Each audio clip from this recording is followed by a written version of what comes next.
We are in the studio of Robert Bateman, and it's just such a pleasure here to be in your studio here, Bob. And Kids are leaving being out in nature nowadays, everywhere in the world, but especially in North America. yeah. They're spending all their time looking at screens Yes, instead of being out in nature. Yeah, I hope it's going to reverse. It's like a juggernaut that's rolling over Yeah. the entire generation of a planet. Do you have a sense, with all your world travels, do you have a sense that that it's still okay in other parts of the world, or is this juggernaut, as you call it, is that spreading? The electronics has so much sizzle to it. It just is so stimulating, and all the Mesmerizing. corporations that put everything into it, they know all the buttons to push to be attractive. Mm-hmm. And so to have, taking a look at a Douglas fir, or comparing that bark with a grand fir, or listening to the song of the black-headed grosbeak or something, doesn't seem to have the sizzle of a video game. Yeah. Unless, do you have, I often feel that if you just plunk that kid, though, in nature, that's after a while, suddenly that fascination comes again. If the kids are given the opportunity, I'm told, and I've seen it with my own eyes, it's a life-transforming thing. Mm-hmm. But I've even heard that some parents are afraid to let their kids go out and play. Some mothers are afraid to let their kids go outside and play. Now, I don't think this applies to Salt Spring, thank goodness. Yeah. But a lot of areas, they just won't let their kids go outside. And they even became this sort of spin-off of all it's, that. Yeah. That big fear thing. Yeah, and it's ridiculous because 95% of the dirty old men or bad guys that are going to hurt kids are known to the family already. Mm-hmm. They're in the house, or the father, or the uncle, or the man across the street. Mm-hmm. And anyway, kids should play in groups. Kids always play in groups, and I've never heard about a group abduction. Mm-hmm. So the kids don't need adult supervision outside. They need adult supervision inside the house. Have you ever heard about internet predators? I have. Ever heard about internet bullying? This is dreadful. Ever heard about internet pornography and all the and how kids' brains are maybe being rewired by these violent video games? That's where they need supervision. That's where we need supervision. Anyway, I'm ranting away off topic here. This is good, but I'm just, it's wonderful to see your beautiful art in the background here when you paint nature. Have you always painted nature? I've always painted nature, well, since I was 12, I got serious. Mm-hmm. I'd done every hawk and owl in North America by the time I was 16, but just little pictures like this. Mm-hmm. And then when I was 18, I went into different styles, but it was always nature. So I became an impressionist and a post-impressionist, and finally a cubist, and an abstract expressionist, but I was always doing nature. What took you into your travels? Oh, I just... because nature in Ontario is very fine. That's right. I definitely do not have itchy feet, and I'm not restless. Wherever I am, I don't want to leave there.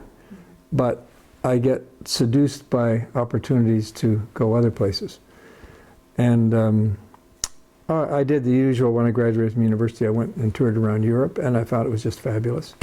And so what I like especially, it's almost my religion, is vive la différence, or variety is the spice of life. And to see all different ecosystems and different cultural types is very exciting. And it's not that I'm bored with our ecosystem or our cultural type, whatever it is here on Salt Spring Island.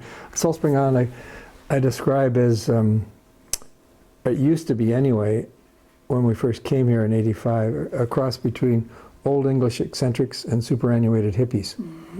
And I figure I'm halfway between the two myself.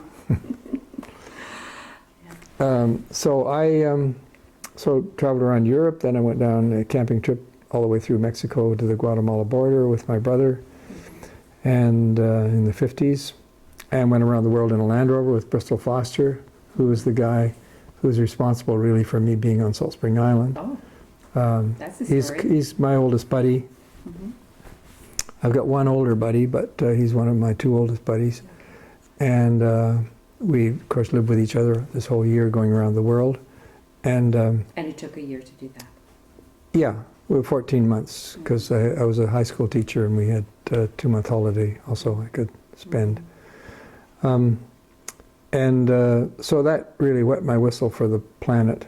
And then when I started to get known, when my first book came out and when Prince first came out in early 80s, I kept getting offers to go as a resource person on free trips around the world with Lindblad and Adventure Canada and all kinds of other organizations to just go anywhere, you know, go to the Arctic, go to the Antarctic, go to Africa, go to South America, Asia, Bali, etc., etc. And I would say, yeah, I'd be delighted to go, but I won't go if you don't take my wife, Birgit.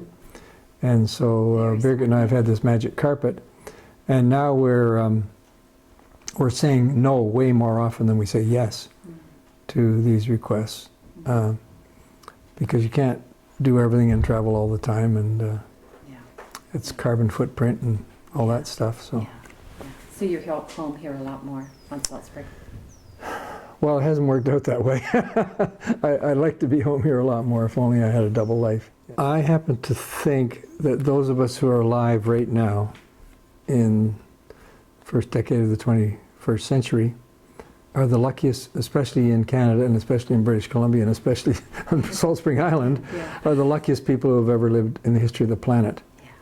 And maybe ever will live in the history of the planet, unless we do a better job of taking care of it.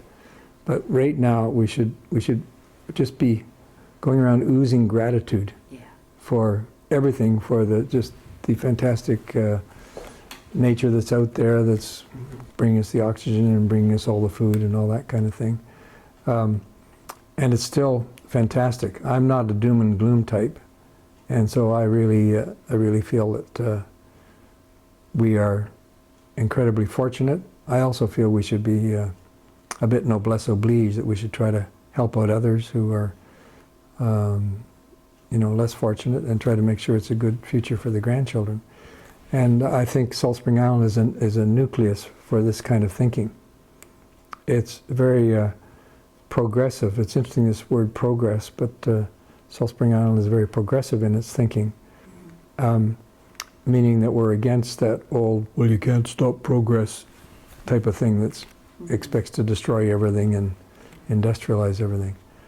And so I think there's a lot of leadership here and a lot of inspiration for others and young people coming up. And also I have a sense of this oasis that we can be in this place and look out at the rest of the world and have that sense of safety here. I think it does have a sense of oasis. It does have a sense of security and safety. It's fun reading the Driftwood and seeing the big crime section, just 2 or 3 little things about some kid picked up for drinking or something like that. And then you read the news coming from other parts of the world, and you think of how grateful we are to be living in this particular place. But I find almost everybody that I know on Salt Spring Island their cares go beyond just Salt Spring and being, well, I'm all right, Jack, in my selfish little safe box here. And they try to make the world a better place in many ways as well. Thank you so much, Bob, for your time, and we want to wish you a very, very happy birthday.